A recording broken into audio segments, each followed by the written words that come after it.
This podcast is sponsored by nobody. Hey dudes, welcome to Splat from the Past, the only 80s themed horror sci-fi show where things could get totally radical. Now today, I will be welcoming back my good friend Marie Laurin for the record-breaking 9th time. She finally broke Diane Franklin's record. She'll be coming on here. We'll be talking about the movie that we've talked about vaguely for the last few years on here, The Uncanny, her movie that she's finally finished with. She's submitting it to festivals, and she just had a screening for it in LA. We're going to talk about, the movie, the making of it, how the screening went, all that good stuff. And it's going to be a great conversation. Marie is one of my good friends in the business, and I love talking to her, and it's always a good time, especially when the jokes come and the sex stories. So, here is my new interview with Marie Laurin. And happy 4th of July, everyone.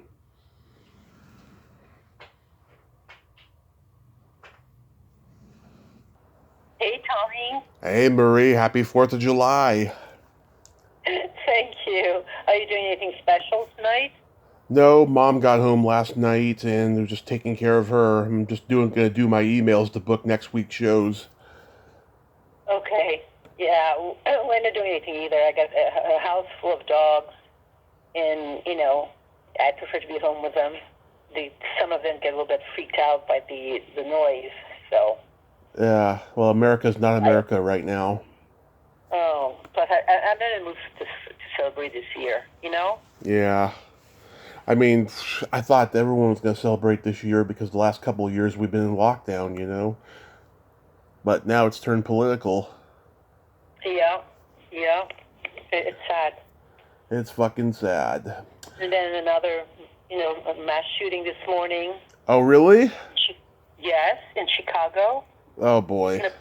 During the parade, 4th of July parade. Oh, my God. I think this was in the Highland section. That 4 or 5 people killed. God, that's awful. That's so fucking awful. It's unreal. Well, let's move on to more pleasant things. Finally, we can talk about the uncanny. And it's funny. Every time I think, I think of that title, the uncanny, reminds me of one of my favorite lines in the movie Adventures in Babysitting. There's a running gag where Elizabeth Shue has a Playboy centerfold, and the guy who saves their lives at the end looks at the magazine, looks at the girl in the magazine that looks like her, and Anthony Rapp says, "It's pretty uncanny, huh?" I love that. So that's funny that you mentioned the title, because we had a couple of people who said it came to the screening and said, "I have no idea what it means, the uncanny."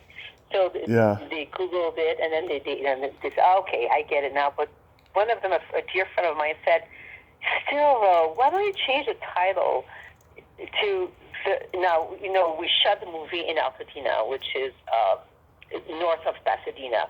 Mm-hmm. And he said, "Why don't you call it the Dolls of Altadena?" And when I heard that, I just burst out laughing, because I'm thinking, is it me, my dirty mind, but I have a totally different kind of film? Mm-hmm. When I hear the Dolls of Altadena, I'm thinking of a Russ Meyer movie, maybe? Yeah. Or maybe porn? I mean, I thought you would appreciate the title of all the people I was saying. I think Tommy would get a laugh out of that one, the Dolls of Altadena. Erotica. It's going to remain the uncanny. So yeah, based on the IMDb synopsis, it seems like the movie is about either the supernatural or schizophrenia. It's a supernatural psychological thriller, mm-hmm. and it deals with depression and suicide. Okay.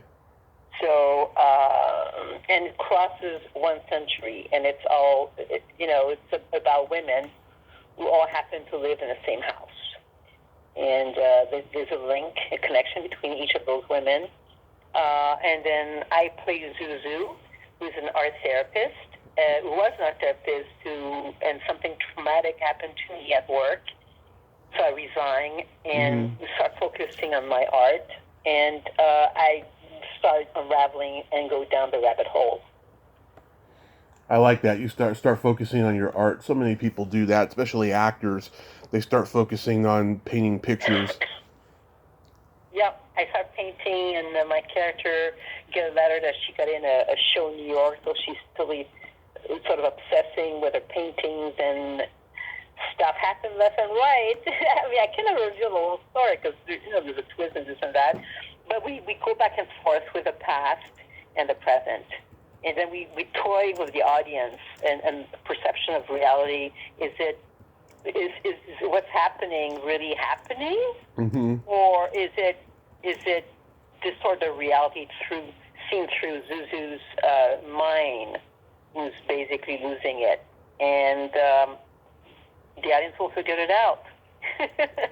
So it's a mixture. There's also quite a bit of humor in it because we felt that life has, even if you feel very depressed, you still remain the ability to laugh. And what struck me when, for example, I don't know, Anthony Bourdain, Kate Spade, or Robin Williams died, people say, "Oh my God, but they look so happy," or "He was so funny," or "Look at a purse. It was all bright, quirky designs, blah, blah, blah. Anthony Bourdain was a part animal. How could he be depressed?" Mm-hmm. And I work a lot with depressed people, mental health field, and I've dealt with depression myself and my daughter, and a lot of times people can hide it really, really darn well and still remain their ability to laugh.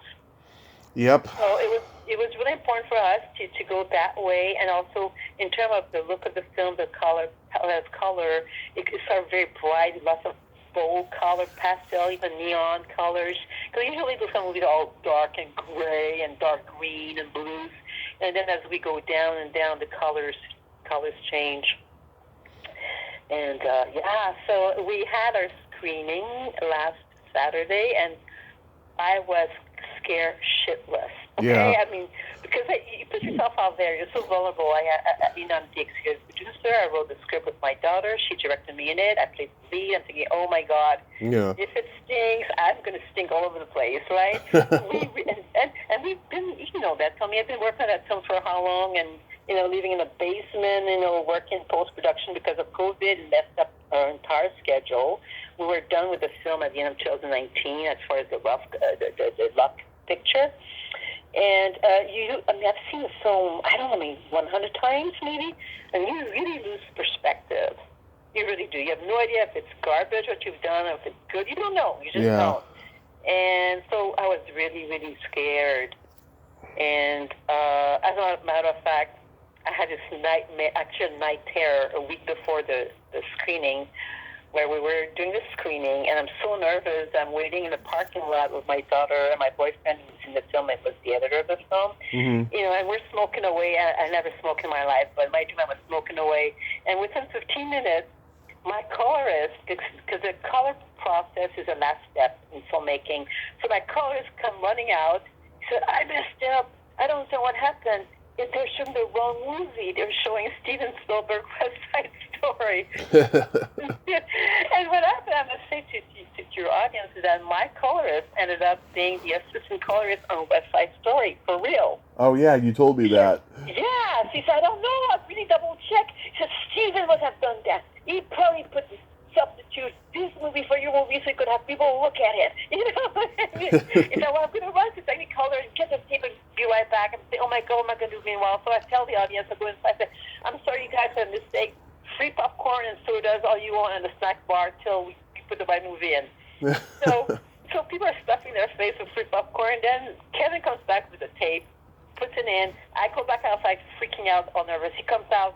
He said, "Oh, Marie, it's horrible. They're so mad at free popcorn at the screen. They think your movie's garbage. They want to see West Side Story." And when he says that, I hear this weird noise outdoor, and the sky is parting away, and clouds turn hot, bright pink, and flying saucers, UFOs come in and start beaming all over the theater and zap the movie theater. No, theater goes in flames. And I woke up screaming, oh my God, I'm losing my mind. Oh, that's crazy. So Wait. I shared a story with the audience afterwards that you guys don't have to worry. The UFOs will not come landing on the theater because you had a wonderful, wonderful response to the film. The audience was amazing. I still have to pinch myself. Claire and I were like, you zombies, like we had no idea we would get that kind of response. We're really thrilled. Wait, Yeah. wait. So you said you two were smoking pot? We're what? You said you were smoking pot in the car? Is that what you mean by smoking? No. In my dream, I was smoking cigarettes. Oh, gotcha. We were nervous. Yeah.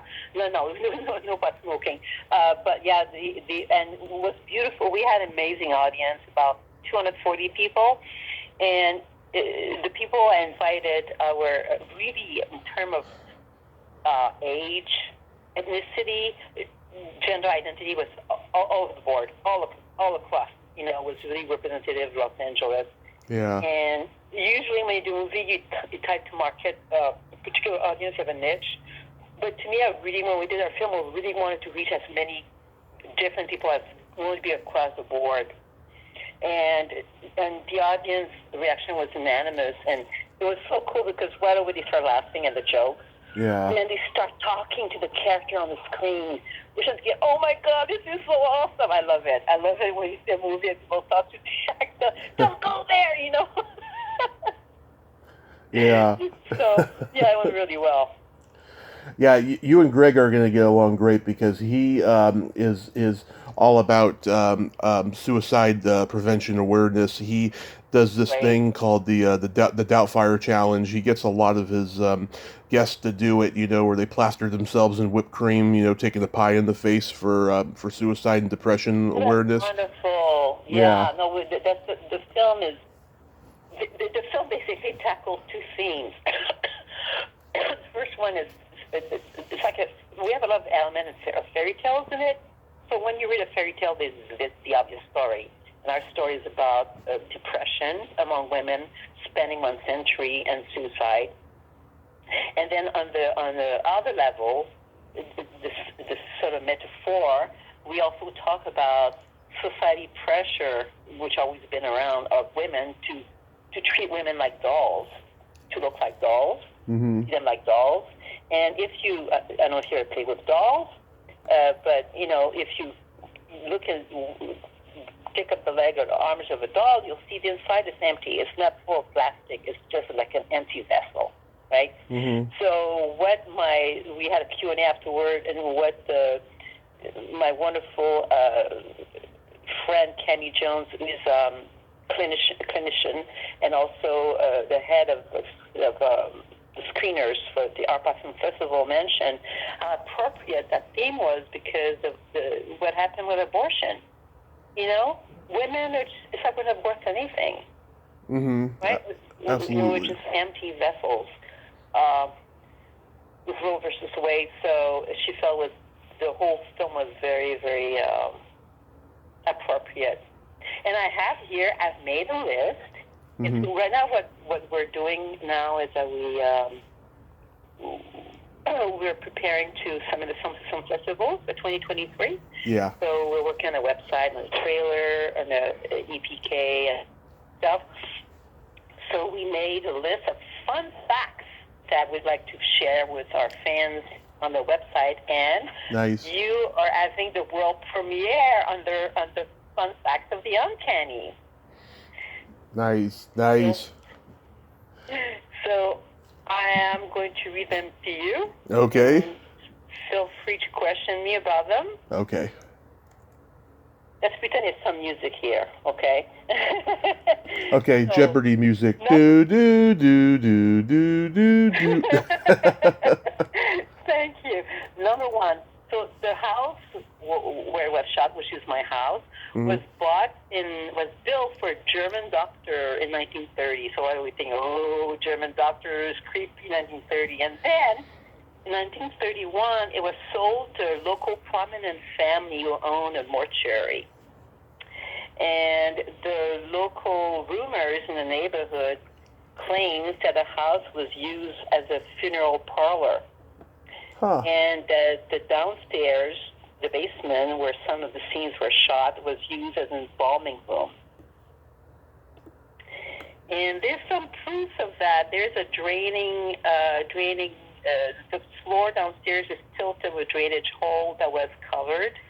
Mm-hmm. In the fact number 2 is that the father of the little girl in the film, little girl on the poster, used to work as an embalmer. And which was pretty cool because he would come, as the father of the actor, the girl, she was 7 years old, he had to be on the third part of that. The mom and the dad, they had to the law, and he became our technical advisor.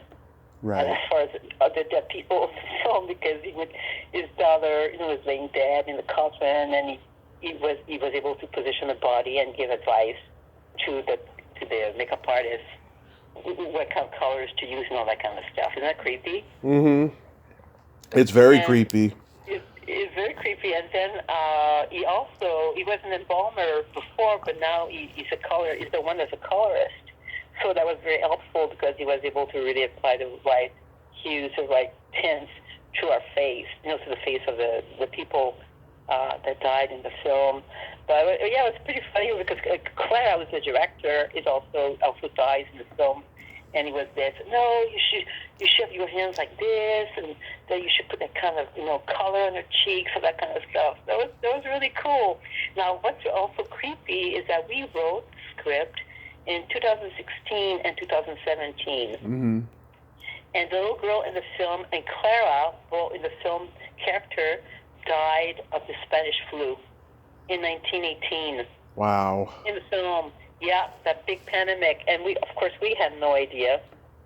Mm-hmm. Isn't weird though? It is kind of weird, yeah. It's a coincidence. Yeah, but it's a very interesting coincidence. And then I found I was going to pictures of behind the scenes pictures. I found a bunch of pictures of the crew. And I had bronchitis through the entire film, so you see pictures of me on the set with a mask on because I was coughing so much, just like with a mask using through the pandemic. And there was one night, it was so windy, we had a windstorm, so the sand from outdoor was coming in, so the crew was wearing masks. And thinking, wow, it's so like foreshadowing what happened 2 years later. It's kind of crazy. Yeah, wow. But those are little stories I found interesting, especially when you deal with horror movies or supernatural thrillers. There always seem to be some interesting facts attached to the making of the film. You know what I mean? Yeah. Wow. So it sounds like you have all these like myths and facts that you wanted to put into this movie. Like you wanted to use some mythology of the past. Yes. Yeah. Absolutely. Absolutely. We used one of my one thing that big influence on me was a book called Psychoanalysis of Fairy Tales, mm-hmm. which I had to study in college. It's written by a child psychiatrist named Bruno de Bettelheim, and he analyzes all the most famous fairy tales and all the really deep meanings behind them. And that played a part in us writing the script as well. Nice. Yeah. I noticed that you have a costume design credit. Yeah, well, I've always been a huge hoarder of vintage clothes, and before my parents passed away, I started selling vintage clothes on Etsy. And actually, I have to do that again because I have way too much vintage clothes. But it was all my clothes that we used for the film, and mm-hmm. I did decide, with the costumes, something we planned way ahead of time for all the characters. And I had done the costume designs also in the film for James Franco called Roxana. So I love it, yeah. So when we wrote the script, we were able to, it's a very low budget movie, but we knew ahead of time what kind of resources, what we had already, and we could use for the film. So it was really make things a lot easier in production as far as having access to the props and costumes and all that. Mm-hmm. Did Clara always intend to direct this movie? Oh yeah. Yep. Did she take film classes in her younger years? well, she was an actress, and I know. child actress. Yeah. And, she was the baby in Still Magnolia, Joe Roberts' little boy. Yep. And then she worked as a child actress as a kid. And then she went to this amazing school called LACSA, which is a high school for kids gifted in the arts. And it's like movie Fame. It's like that. It's from the Cal State Los Angeles campus, and she was there for 4 years studying theater. Mm-hmm. And then she had no classes in directing at all. She took one class at James Franco School, like I did. The class she took was like 2 months, once a week, screenwriting, and that was it. And I think what was extremely helpful was that we wrote the script ourselves. So we had a really clear vision what we wanted. Mm. And we also surrounded ourselves with very, very talented cast and crew. We had wonderful people working with us, just absolutely unbelievably talented. And they believed, in our idea, our vision, mm-hmm. and that made a huge difference. Yeah. Yeah. And because she's an actress, she's more like she's like a real actor-director, so she was really tuned in the acting. And it's really an ensemble piece, and what we did, we mixed non-actors, people who never acted a day in their life, with people who had like TV series, like James Paxton, for example, the son of Bill Paxton, who's wonderful in film. So we have this really, it has an extra touch. I don't know. I love the idea of doing that, acting non-actors, non-professional actors, mm-hmm. with, it's really interesting. Yeah. You can't even tell. People on the other side, you couldn't even tell. I mean, really, they were surprised, yeah. No, we're really, really blessed with amazing people working with us. That's so awesome. Is there any particular movies that influenced this movie? There was a movie by Polanski. Rosemary's Baby? No, Repulsion with Catherine Deneuve. Oh, yeah. That about her going down the rabbit hole. That one had a big influence. Greg likes Catherine Deneuve. Oh, yeah, we love her. In terms of the slow burn, we love like the old Picnic in the Hanging Rock, because it is considered a horror, but you don't see violence, you don't see blood. You know what I mean? It's just this weird ambiance and atmosphere that lingers with you. And I mean, our movie could be, and this is the feedback we kept getting from people. They said, we have no idea what genre it is. You guys, you have comedy, you have drama, you have horror, and it makes it more difficult for marketing, but at the same time, makes it more different. Mm-hmm. We also love that movie called Babadook. Mm-hmm. I don't know if you've seen it. I've heard of it. It's wonderful. It's about a mother and a child. So, like, my character Zuzu has a very close bond with the children in the film, one in particular. So now we watch. It's definitely not a slasher movie or a jump scare. It's a kind of film that lingers afterward, because the creepiness and there's this inner sadness about it. But mm-hmm. Yeah. Yeah. So if this movie gets a good reception, would you do a sequel? We were joking about that. Everybody's dead. I mean, well, I can't really say, but the way it ends, there's really not much. I don't know how you could have a sequel. But again, they come up with the craziest ideas, right? Yeah. Bring people back from the dead or whatever. So I don't know how sequel. We joke that the only one left behind is my boyfriend, who is the editor of the film, Mike Schulte, who's in the film, never acted before. He's fine in the film. He just leaves, right? He's okay. So we're joking that he could be the sequel could be about him, but I don't know. That's not something, that I have put much thought, and to me it was sort of the way we end the film is a closed chapter. Yeah. There's a filmmaker I know. She's, for the last 6 years, she's been trying to make a documentary about the Nightmare on Elm Street fans, and I contributed to this documentary. I did an interview for it that I had to self-tape, and I contributed some pictures of me with Nightmare on Elm Street people at conventions.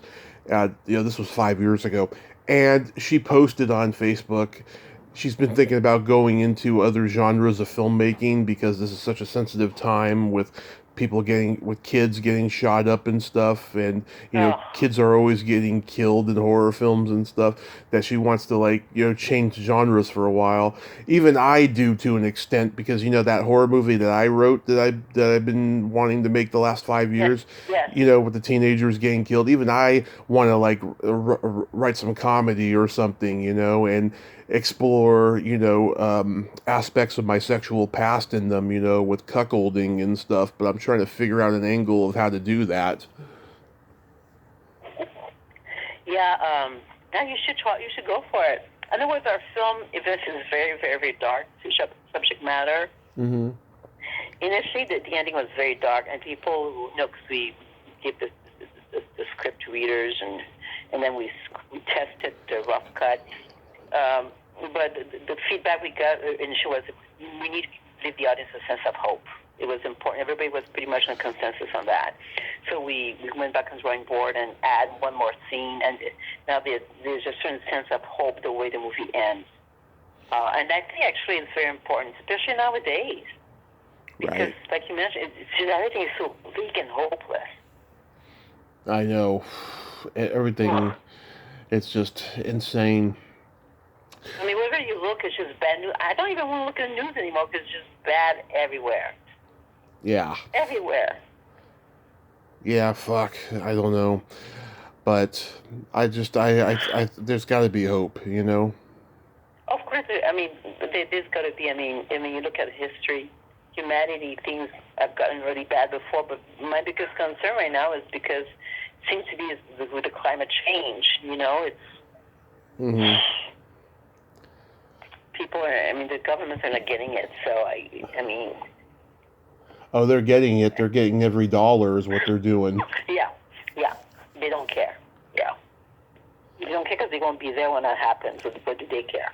But, yeah, mental illness is really... I mean, I have friends who are on the waiting list to see a therapist. A friend of mine, was a clinician. He was my advisor on the film as a clinician. He has a private practice. He's a great therapist, and he's turning people left and right. He can't. He's full. He's working 6 days a week. I mean, it's just exploding everywhere, the need for intervention and therapy, because people are so deeply affected and depressed by what's going on, and the loss of hope, and there's so much hate around. You just look online, look at people's comments and stuff. It's just vicious. Yeah, fuck. So yeah, I really wish I could have gone to that screening, but yeah, I'm glad that at least it turned out that turned out good, and I hope more screenings happen. Oh, and knock on the wood. I mean, like I said, we're going to do try to get in some festivals. It's very, very hard. I was looking at statistics yesterday, and they were saying it's easier to get in Harvard med school than to get in a respectable film festival. It's about 1% to 2% chance. Mm-hmm. Sundance, for example, they had about 7,000 submissions last year or the year before for a feature film, 7,000, and out of that they picked, I think it was 120. Yeah, like I said before, submit to the horror magazines, put ads in the magazines, for the movie and stuff. I mean, those magazines, they've become so political and woke themselves, it can be kind of hard, but if you never know unless you try, Yeah, and it's still complicated. You have to try to find a sell agent, because sell agents apparently have connections with top screeners at festivals. Yeah. So you basically your movie has more chance to be.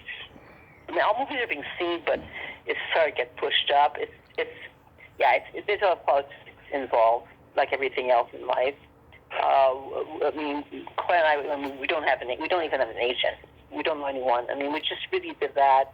I love it. As a passion, labor of love. We have no connection. We have nothing. It's crazy. It's absolutely crazy. I mean, I'm sure if you told someone, "Hey, this girl, let's say she said, I want to make a movie."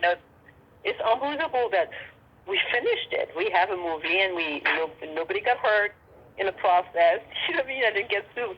There was no claim, liability claim insurance, which was a big fear of mine, and and the audience was so responsive. I mean, all week long, I've just been bombarded by messages and emails from people. I'm like, oh my God, it's just like wow. So it's a good feeling. It's a good feeling. Yeah. It's kind of like, what it's like, Tommy? It's like getting pregnant. Mm-hmm. And then you carry this child, and for 9 months, but in our case, was not 9 months, it was like 3 years. Yeah. And you have no idea when the baby's going to come out. He's going to have 10 fingers or 12 fingers. I mean, or he'll be missing a leg or whatever. You just don't know. And it's that feeling, you have no idea. You have no idea, because there's so many components to filmmaking. And it's really like a domino effect. If one thing doesn't work, everything else will just go flying, fall down. It's everything. It's really teamwork. And it's like, that's why a lot of times you'll see movie stars making a movie, and the movie ends up being really bad, and you think, why? Why were they thinking? They're huge stars. Well, nobody goes into making a movie thinking it's going to be bad. Everybody wants to do the best they can. You know what I mean? Right. But there's so many variables out of your control that it's a gamble. It's like going to Las Vegas. You gamble. Yeah. Mm-hmm. Yeah. It's just, life can be unexpected at times, like I didn't think I was going to still be doing this podcast 5 years later, You're doing great. You're so good at it. Oh, I found somebody I've been wanting to get for a long time. I'm going to reach out to her today. There was a sci-fi movie that came out in 1972 with Bruce Dern called Silent Running. It was directed by Douglas Trumbull, who did the special effects for 2001: A Space Odyssey. Wow. And there's 3 guys and a girl that are inside these little pods, these little drone pods, and I always wondered how they got in there, because they're not dwarfs. You could tell if someone's a dwarf, they got the features of a dwarf, because of the bone structure of their faces, right? Well, it turns out the 4 of them were amputees, and the woman, I don't know if the other 3 are still alive, but the woman, she's on Facebook. She's in her wheelchair. She signs at Comic-Cons and all that stuff. So I'm going to reach out to her for an interview today. That is great. You have an encyclopedic knowledge. I am pretty knowledgeable, yeah. And it's starting to catch on, people, I got this great compliment from this woman named Iris Klein the other day that I interviewed. She was in the Warriors. And she told me, she's like, I just love how generous you are at sharing your knowledge, because a lot of interviewers wouldn't do that. And I was like, well, I do it partially because I want people to know out there I'm no fraud. I know what I'm talking about. And plus, sometimes I'll get a guest, not her, mind you, because she was a good storyteller, but I'll get a guest who just doesn't remember stuff, or they're just, not comfortable or anything, and I'll fill the time by talking about what I know. Oh, you're an amazing host, and do you have photographic memory to retain all that stuff? I mean, can you just read something you remember? Because I'm just like in awe. I do have a photographic memory, but I'll tell you, since, I just turned 39, I not to rub it in or anything, but I'm starting to, forget stuff that, I used to be a person who remembered what I did yesterday, and I don't remember now. And so, I always got to make sure that I remember, that I write down facts so I don't forget important facts. Yeah. I just know as I get older, I mean, should I remember what I ate yesterday, practically? I mean, I think because I work from home. Yeah. And you work from home too, we don't have points of reference as much. Yeah.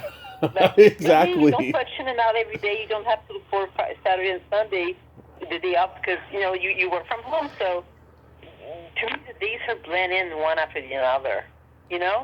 You don't see co-workers. You're just really home. You're home with your mom, and you see friends, but you're really home. And I've noticed the same thing with Clara and Mike, that we work home. We lose track of days even.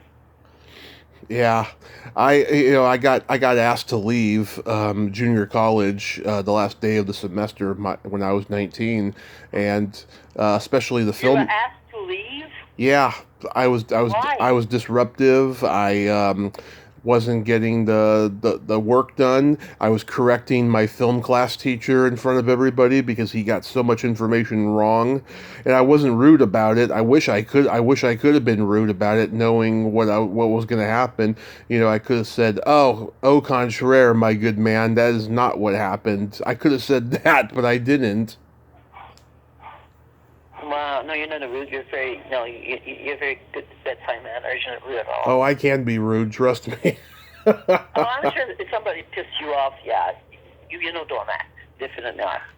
Oh yeah, I once said to somebody, "There's two sides to every story, and you're a cunt on both sides." Yeah, Yeah. yeah. Well, I have my moment. I'll share with you in yeah my moments. The conversation of explosive rage that I've had when certain things trigger me big time. Yeah. And I kind of keep my big mouth shut when that happens. When people step on the people, especially people who are disabled or people who are my friends and they're being disrespected. Yeah. Are taking advantage of. Oh my God. Yeah. That pisses me off too. Do you have any oh, go ahead. No, go ahead. I was curious. Do you have any good 4th of July stories? No. I got a couple. I got a couple of good ones. Go ahead. Well, apparently, when I was like 2 years old, a firecracker went off right near me, and it nearly caused permanent damage to my hearing. Oh. Yeah, like a bottle rocket, went off right near me, and it could have caused damage to me too, physically. Oh wow. Those things are dangerous. Yeah, they're so much fun though. When I was 14, my dad took me to see the fireworks at that same beach that incident happened at, and my dad was drinking earlier that day and stuff, and so he made a peanut butter sandwich in case a cop stopped us, so the peanut butter would cover up the beer smell. Oh my God. Yeah, he made the sandwich and he put it in a cellophane bag, and a Ziploc cellophane bag, and we went and he didn't get pulled over, but it just cracks me up every time. Like I want to put that in a movie someday. It is because the only thing I have one sad story about 4th of July when I work in a group home with LGBTQ teens. Yeah. That were ward of the court because of abuse at home. Mm-hmm. We had a young girl. She was about 14 years old. She was from El Salvador. She was a political refugee, and we went to the 4th of July fireworks by the beach in Santa Monica, and had huge bleachers, and we're sitting there, and as soon as the fireworks came out, she freaking started screaming, sobbing, and hid underneath, literally dove underneath the bleacher and wouldn't come out because it triggered, and she had a PTSD moment where it triggered, the civil war in El Salvador, and where she witnessed people getting killed left and right when she was a little girl. So it was, wow, I had never seen that before happen that fast. And we had to basically just leave. Yeah, it was sad. Oh boy.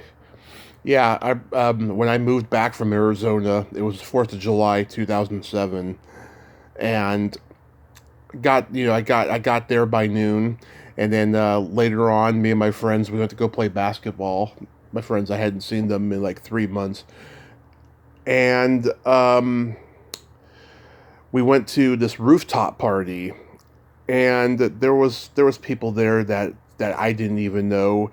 They, one of the guys we were hanging out with, he knew that the people and stuff, right? And Domino's Pizza got ordered, and by this point I had lost, over 120 pounds or something by that point. I mean, I was looking good, feeling good, everything, but you put pizza in front of me, oh, I'm gonna go crazy. So everybody everybody go crazy when you put pizza in front of them. What is it about pizza? I don't know, but it's cross-cultural, I think. Everybody loves pizza. Yeah, it's good. It's good. I don't know.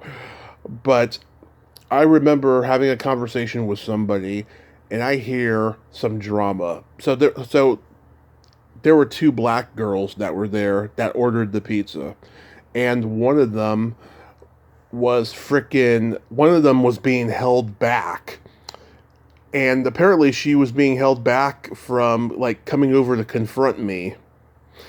What happened was she didn't know me, so she wanted me to compensate her for the pizza that I was eating. I found that out later, like after we freaking left, because we got up and we left pretty quickly because we just when drama happens, we don't want to be a part of it. We just want to get the fuck out of there. Mm-hmm. But she was like, yeah, fucking it like happened pretty damn quickly. She was being held back and shit. And I was like, wow, what the fuck? And then as soon as we leave, they're like, oh, they're be pissed off because you didn't compensate her for the pizza because she didn't know you. I was like, what the fuck? That was weird. Mm. Yeah, people can be unpredictable at times, that's for sure. Yeah, it's we're all mammals. Yes. And actually, I don't know. I think it's Mark Twain who said, yes, Mark Twain, the more I know about people, the more I love my dog. That's perfect. It's so right on. I mean, I foster dogs left and right. I did the math the other day. Mm-hmm. Since COVID started, I fostered 22 dogs. Wow. And they all been adopted by fantastic, great families because it's part of the contract they signed with the rescue. They have to stay in touch with us and send pictures and this and that. Mm-hmm. And I told the rescue, can I be a dog and be adopted by those families? Because most dogs are living the life. Unbelievable. But I have one right now. It's just so heartbreaking. She walks like a frog. She had something wrong with both her legs, so she'll be getting surgery. And the police found her. She weighs 3.5 pounds, full grown. She's like 4 years old. And the police find her tied up to a pole in the street. Mm-hmm. Tiny little dog, and she's the sweetest thing. And she has severe separation anxiety, so she follows me everywhere. And I'm thinking, how, and I see, after working with abused children for 23 years, Mm-hmm. I work with abused dogs and cats. I'm thinking, it's hard not to become a misanthrope because humans have the ability to be so freaking ugly. Yeah. And also, we have the ability to be beautiful and wonderful and loving, And I am always fascinated by the fact what makes the balance tip over one over the other, Yeah, it's been fucking a negative thing to put out there in society. Everyone's got to be pretty, everything's got to be okay. It started, in the early years of Hollywood, and it just kept getting worse and worse as time went on. I'm talking about people can be beautiful of the soul. People are ugly soul. Yeah. And beautiful. People are. You choose to be beautiful human being, and I mean beautiful, not aesthetic. I'm talking about as a human. But why would you choose the darkness when it's so much easier to choose the light? The darkness. They don't choose the darkness. Darkness chooses them because they're sociopaths. Yeah, I don't know. I'm not ready to say all people who are.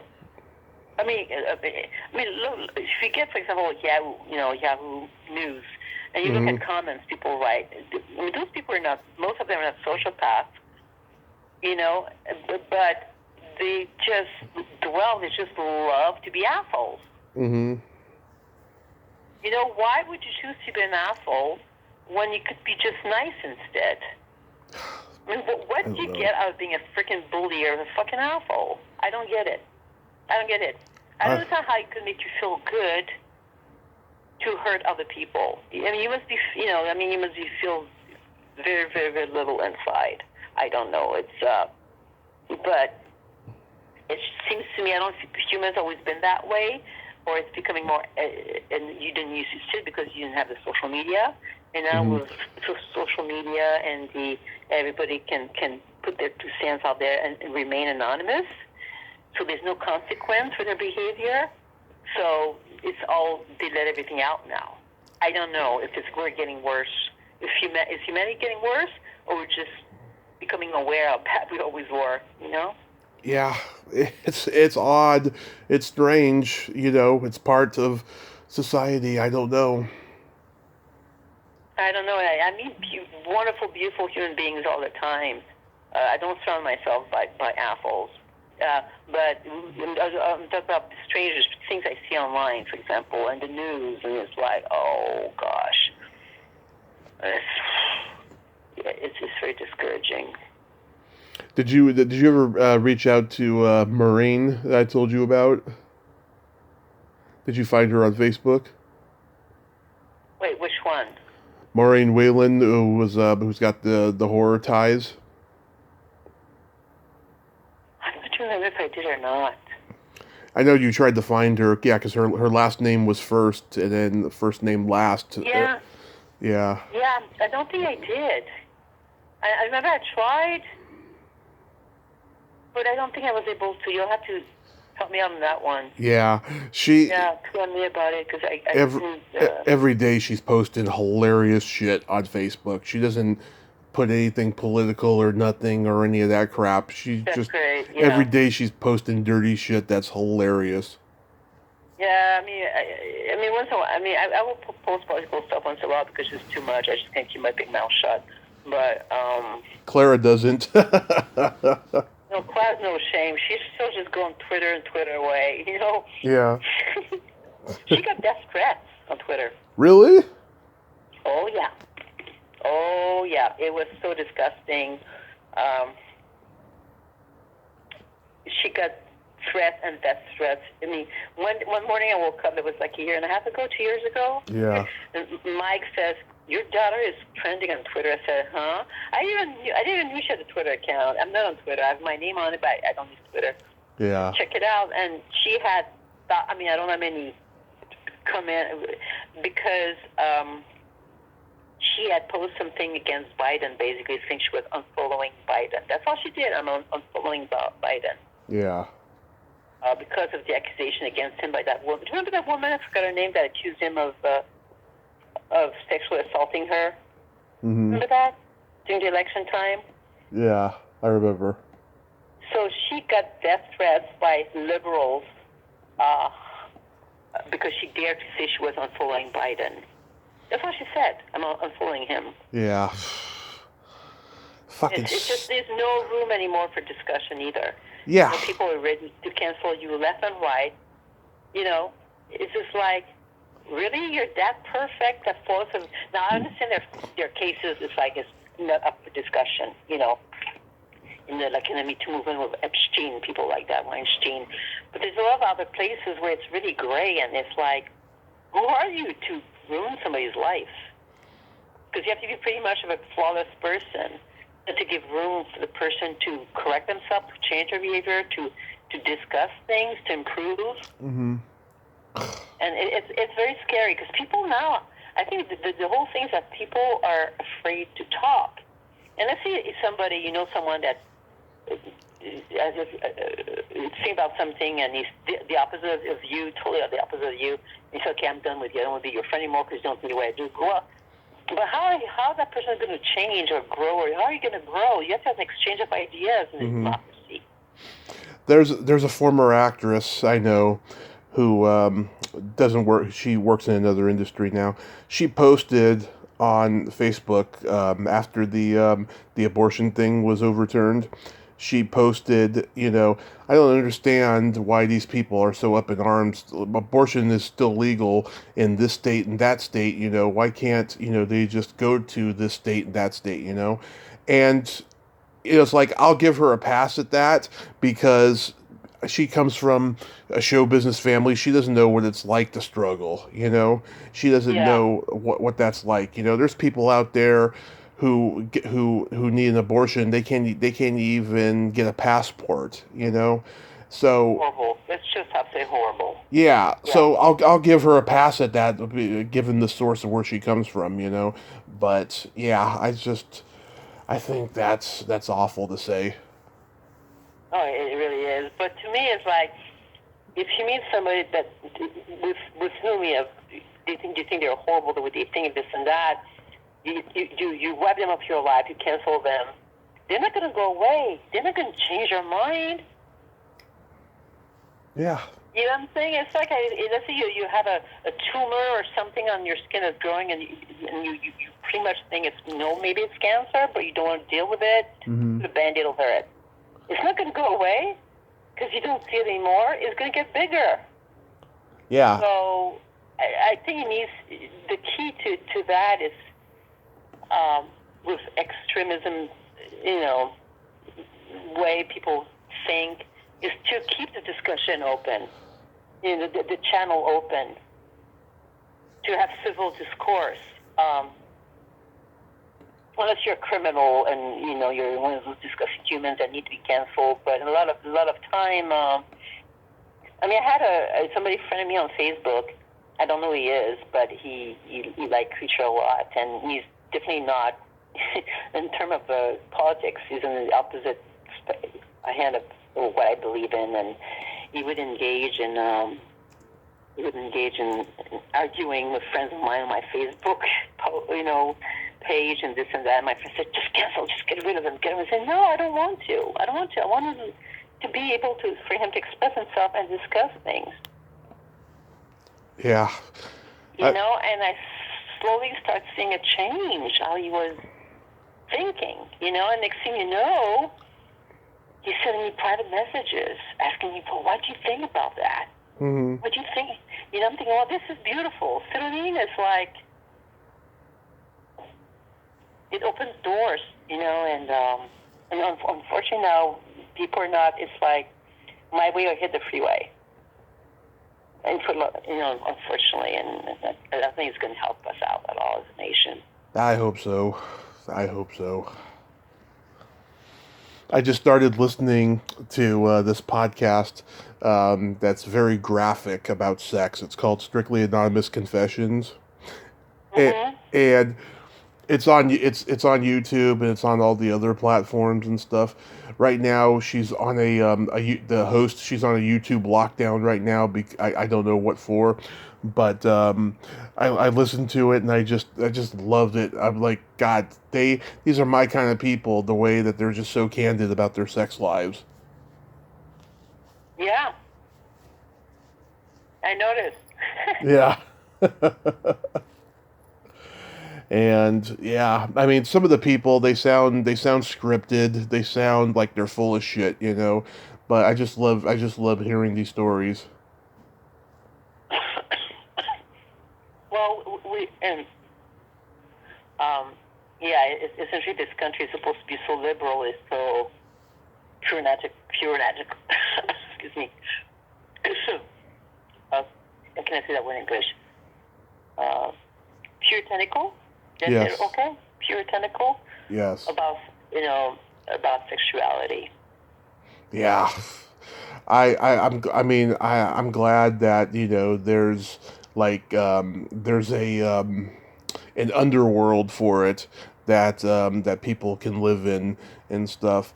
There's a sex educator that I'm friends with. She's in Florida, and she's polyamorous and she's into cuckolding and all that stuff. And I'm trying to get her to go on Greg's show because Greg wants to know about cuckolding. He's very fascinated by it. What's it called? Wait, what did you say?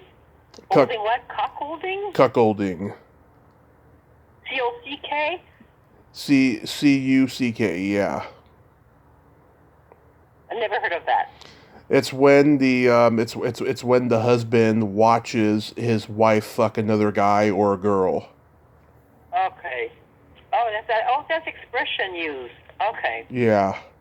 You're not involved. I mean, as a participant, they watch. Yeah, I was always the guy that people would invite to join the fun, when I was in my late 20s, early 30s. Okay. And I learned a new word today. Yeah, so I'm trying to connect those two, and I hear a lot about it on that podcast. Yeah, it's a lot of fun. Oh, great. Well, send me the link. I will. I'll send you the channel and stuff. You can listen to so many different ones.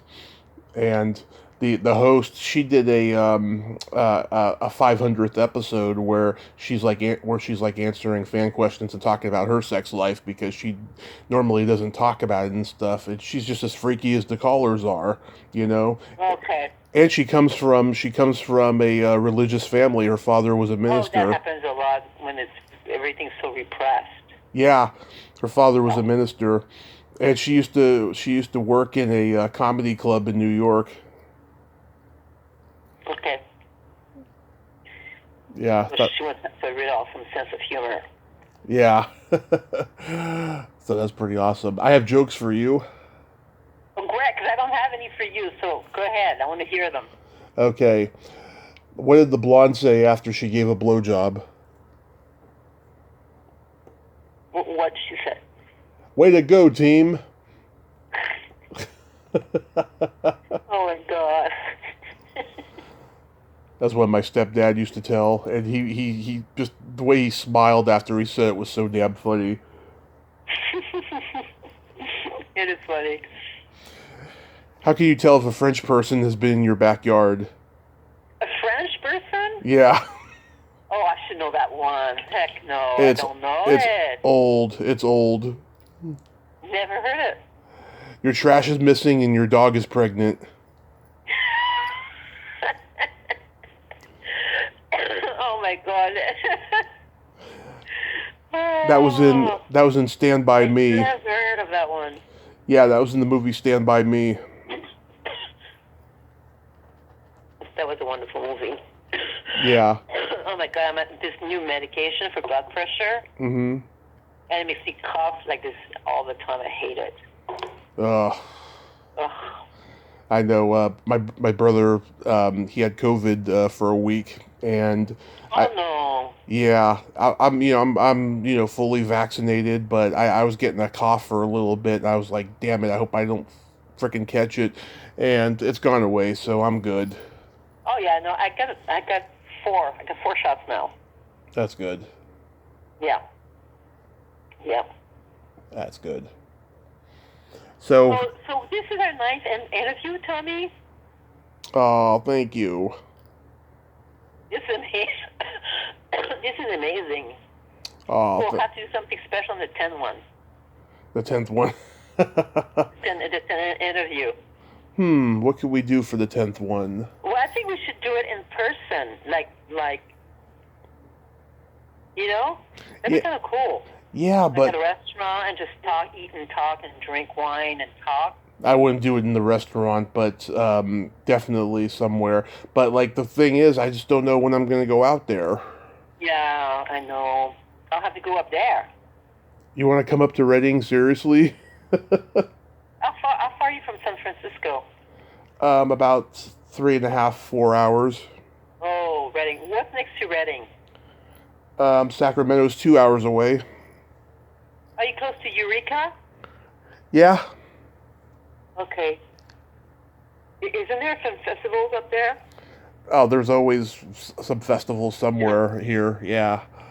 Well, maybe the Uncanny will get a film festival close to you, and then you can see the film, and then we can have, face-to-face thing afterward. Yeah, I mean, hopefully, we're going to move out of here, by early next year. I don't know where, though, but it's going to be somewhere good and cheap and somewhere in California. Okay.